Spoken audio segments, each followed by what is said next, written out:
আসসালামু আলাইকুম, সবাইকে ঈদ মোবারক। ঈদ মোবারক বলার কারণ হইতেছে আজকে এপ্রিল মাসের 25 তারিখ। রমজান ঈদ গেছে গত মাসের 31 তারিখে। একটা জিনিস আপনাদের দেখাই, সেটা হচ্ছে এই যে আগামীকাল এখানে একটা অনুষ্ঠানের আয়োজন করা হয়েছে।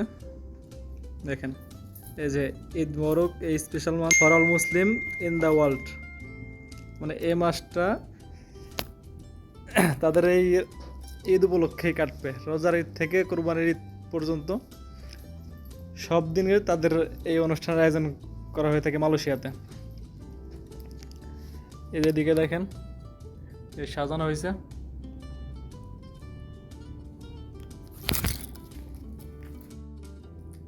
বাংলাদেশে ঈদের পরে ঈদের একদিন কি 2 দিন ঈদের আনন্দ থাকে, তারপরে কিন্তু আর থাকে না। আর এখানে দেখেন প্রায় 1 মাস হয়ে গেছে, তারপরেও তারা ঈদের অনুষ্ঠান করতেছে, ঈদের আয়োজন করছে।